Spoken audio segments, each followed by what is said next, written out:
तुम गोरा कदू हमको अपना चैम्बर में क्यों बुलाया? तुमको जो करना था तुम कर दिया ना, अपना असली रूप दिखा दिया ना बेईमान जज। अरे तुमको क्या लगता है हम वहाँ जो किए अपनी मर्जी से किए? हमसे जोर जबरदस्ती करके करवाया गया वो सब। अरे गोरा कदू छोड़ो, अब ये कहानी बनाने से कुछ नहीं होगा। तुम कहानी बना रहे, हमको सब पता है। तुम जब कल पापा के सामने हमसे बात करा था ना, तभी हमको तुम्हारे ऊपर शक हो रहा था। पर हम बोले कि तुम्हारा भाई है, तुम्हारे साथ ऐसा नहीं करेगा।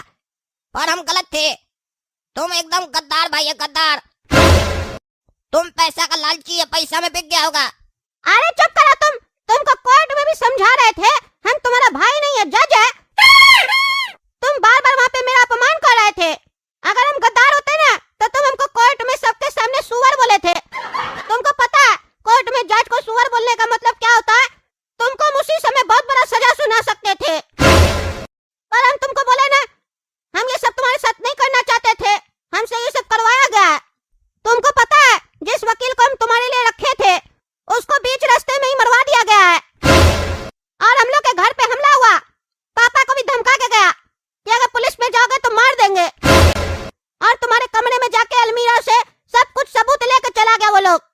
और घर पे पापा के ऊपर बंदूक तान के खड़ा था लोग सब, हमको धमकाया था कि अगर तुम हम लोग के खिलाफ कुछ भी करोगे तो तुम्हारे पापा को गोली मार देंगे। इसी वजह से हमको तुम्हारे साथ ये सब करना पड़ा।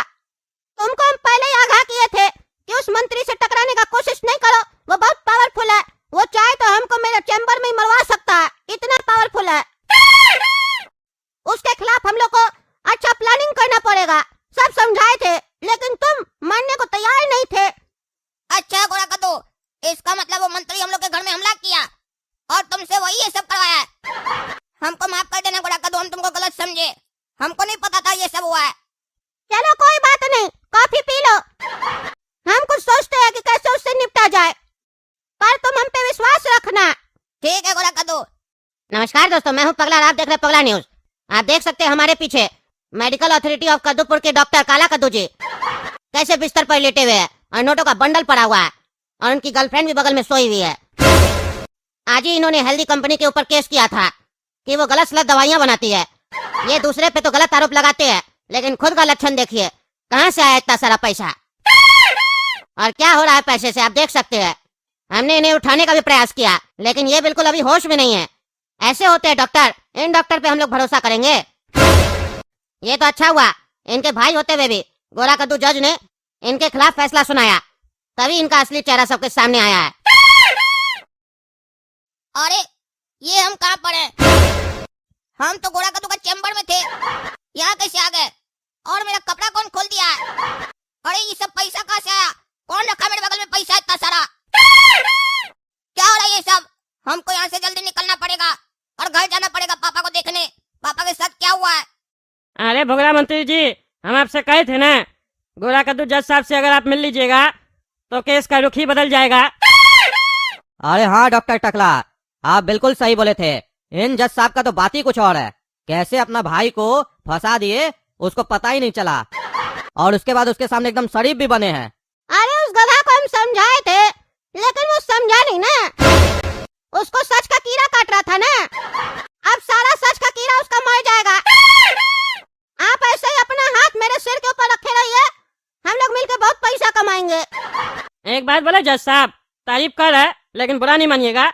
हम घटिया से घटिया आदमी देखे, लेकिन आपके जैसा घटिया आदमी नहीं देखे। हम अपना घर में ही चोरी करवाए, अपना बड़ा भाई के ऊपर उल्टा सीधा आरोप लगवा दिए, अपना बाप को मार खिलवाए, और इस सब से भी पेट नहीं भरा तो उसको नशा वाला कॉफी पिला के गलत इल्जाम में उसको फंसवा दिए। बेचारा भोगरा मंत्री को बदनाम करने चला था, खुद बदनाम हो गया। अरे धन्यवाद डॉक्टर टकला जी, हम आपके जैसा भी कमीना नहीं देखे आज तक। ऑफिस में बैठ के कितना लोग का जान लिए आप, ये तो हमको पता है ना। हम मरने के बाद कैसे आप समोसा खा के एंजॉय करते हैं, सब पता है हमको। अरे आप बदला बहुत अच्छा लेते हैं जज साहब, बढ़िया लगता है हमको आपका अंदाज। हाँ सामने है तो तारीफ कीजिएगा, पीछे से गाली दीजिएगा। अरे नहीं नहीं जज साहब, आप हमको बचाए हैं, भोगरा मंत्री का कंपनी भी बचाया है, हम आपको गाली काहे देंगे? आप तो मेरा दोस्त है ना। चलिए ये सब बात छोड़िए, एंजॉय कीजिए, परेशान तो आपका बड़ा भाई को होने दीजिए। हाँ जज साहब एंजॉय कीजिए, वो सब बात छोड़िए, पर एक बात ध्यान रखिएगा, आइंदा से आपका बड़ा भाई ऐसा कुछ किया तो उसके ऊपर गाड़ी जरूर चल जाएगा। इस बार डॉक्टर टकला बोला कि ये सब करने का जरूरत नहीं है। काला कद्दू का छोटा भाई जज है, उनसे बात कीजिए, वो बिना खून खराबा का मामला सॉल्व करवा देंगे। इसीलिए हम काला कद्दू के साथ कुछ नहीं किए। पर अगर अगली बार ऐसा कुछ हुआ तो आपका भाई बचेगा नहीं। अरे हाँ हाँ जज साहब, इस बार तो हम लोग के भोगड़ा मंत्री को जब पता चला था ना कि उसको सच्चाई पता चल चुका है, तभी ये उसको मरवाना चाह रहे थे। लेकिन हम समझा बुझा के इनको रोक लिए, क्योंकि हमको पता था वो केस ही करेगा, उससे ज्यादा कुछ नहीं कर पाएगा। अब अगली बार नहीं रोक पाएंगे इनको, ध्यान दीजिएगा। अरे हाँ, कुछ नहीं कर पाएगा वो, तभी तो उसको बढ़िया से सजा दी है। अब वो आप लोग के ऊपर आरोप किस मुंह से लगाएगा, खुद ही बदनाम हो गया। पापा सॉरी, मेरे सच की वजह से आपके साथ ये सब हो गया। हमको नहीं पता था आपके साथ वो भोगड़ा मंत्री ये सब करेगा। अरे वो सब तो ठीक है काला कद्दू, लेकिन हमको भी नहीं पता था कि तुम बाहर से कुछ और है और अंदर से कुछ और। क्या मतलब पापा, आपका बात का मतलब नहीं समझ रहे हम, क्या बोलना चाह रहे हैं आप? अरे एक तो तुम भोगड़ा मंत्री पे केस करके हम लोग का जान मुश्किल में डाल दिया, ऊपर से तुम ये सब जो हरकत की हो, गंदा हरकत सब, उससे हम लोग का पूरा खानदान का नाम मिट्टी में मिला दिया तुम। गोरा कद्दू के ऊपर भी लोग सवाल उठा रहा है। शर्म आ रहा है गोरा कद्दू को तुमको अपना बड़ा भाई बोलते हुए। अरे सब क्या बोल रहे हैं आप पापा? आप भी तो बोले थे केस करो, हम तुम्हारे साथ हैं। अब आप बदल गए, थोड़ा से मार के पर आप बदल गए। हम मानते हैं कि मेरी गलती की वजह से आपको मार पड़ा है, पर हम सच के लिए लड़ रहे थे पापा, आपको पता है ना। अरे तुम्हारा सच तो तुम ही जानो, लेकिन जो मीडिया में दिखा रहा है उसके बारे में तुम क्या कहोगे? क्या दिखा रहा है मीडिया में? अरे तुम्हारा असली रूप जो तुम आज तक हम लोग को भी नहीं दिखाए थे। बिना कपड़ा के अंडरवेयर में लेटे हुए पलंग पे, पैसा फैला हुआ है, लड़की बगल में लेटी हुई है, क्या चल रहा है सब? हाँ, शर्म नहीं आता है? ऊपर से न्यूज वाले लोग को बुला के टीवी में टेलीकास्ट करवा रहे हो। अरे बाबा क्या बकवास है ये सब, कहाँ दिखा रहे हैं ये सब? हम ऐसा कुछ नहीं किए, हम तो गोरा कद्दू के चैम्बर में कॉफी पिए, उसके बाद हमको कुछ याद नहीं है मेरे साथ क्या हुआ। और एक अनजान जगह पर हम उठे, वहाँ पर देखे पैसा फैला हुआ है, तुरंत वहाँ से भाग के आए हम। पापा कोई हमको फंसाने का कोशिश कर रहा है। अरे ये तो तुम हमको समझा रहे हो ना, दुनिया वाला लोग को कौन समझाएगा? और अब तो हमको तुम्हारे ऊपर भी भरोसा नहीं रहा है। सोच रहे थे तुम्हारा शादी करवाए, लेकिन अब कौन करेगा तुमसे शादी? हम खुद ही नहीं करवाएंगे। नौकरी भी गया और बदनाम भी हो गए। पापा आप कुछ भी हो जाए, आप लोग कुछ भी सोचिए, अब हम वो भोगड़ा मंत्री को नहीं छोड़ेंगे। अभी तक हम सिर्फ सच के लिए लड़ रहे थे ना, अब हम अपने लिए लड़ेंगे और दिखाएंगे उस भोगड़ा मंत्री को कि हम क्या चीज है, हमसे टकरा कर वो कितना बड़ा गलती किया है। अरे तुमको जो करना है करो, लेकिन आज से तुम इस घर में नहीं रहोगे, क्योंकि तुम यहाँ पे रहोगे तो हमको और गोरा कद्दू को कुछ भी हो सकता है। इसीलिए हम चाहते हैं तुम यहाँ से निकल जाओ। वाह पापा वाह, आप अपना बेटा को घर से निकाल रहे हैं। सच बोलने का इतना भारी कीमत चुकाना पड़ेगा, हमको पता नहीं था। जिस लोग के लिए हम भलाई करना चाह रहे थे वही लोग हमको गाली दे रहा है। वाह क्या जमाना है पापा, क्या जमाना है। डॉक्टर काला कद्दू, आप शहर छोड़ कर जा रहे हैं?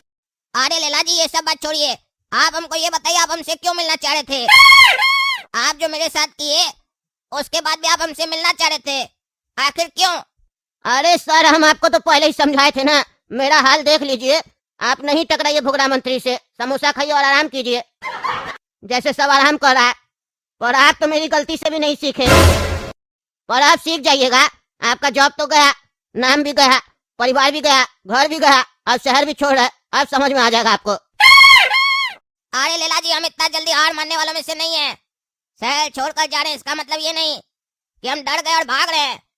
हम बस कुछ समय लेना चाह रहे हैं और प्लान करना चाह रहे हैं कि कैसे इस लोग को फंसाएं, क्योंकि ये लोग मेरे साथ बहुत गलत किया है। बदला तो हम लेकर रहेंगे। अभी तक हम पब्लिक के लिए लड़ रहे थे ना, अब हम अपने लिए लड़ेंगे। हाँ, शौक से लड़िए, जब तक जान न जाए तब तक लड़ते रहिए।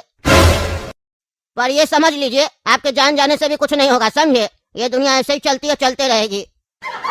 आपके केस करने के बाद भी लोग उसी कंपनी का दवा खाएगा। महीने के बाद डॉक्टर पे इल्जाम लगाएगा या नसीब पे इल्जाम लगाएगा, लेकिन कंपनी के खिलाफ कोई कुछ नहीं बोलेगा। अरे आप तो हमको नसीहत दीजिए भी मत, चले हमको नसीहत देने। कह रहे थे हम ईमानदार हैं, यही ईमानदार है आप, हमको फंसा दिए। काश आप सच बोले होते तो आज मेरे साथ ये सब नहीं होता। हमको और लोग का तो बुरा नहीं लगा, पर आपका ज्यादा लगा। बेईमान लोग तो बेईमानी करेगा ही, पर आप ईमानदार होकर बेईमानी किए, ये हमको बहुत बुरा लगा। अरे हम आपको बोले ना, हम सच बोलना कब का छोड़ चुके हैं। अगर हम सच बोले होते तो हम भी आज आपके साथ यहाँ बैठे होते, पर हमको अब किसी के लिए लड़ने का शौक नहीं है। अपना जिंदगी जी ले वही बहुत है। पर अगर आपको मेरा साथ चाहिए तो हम आपका साथ देंगे, सामने से नहीं, पर्दा के पीछे रह के। अगर मंजूर हो तो हमको याद कीजिएगा, क्योंकि बदला तो हमको भी लेना है। आप मेरा मदद कैसे कर सकते हैं?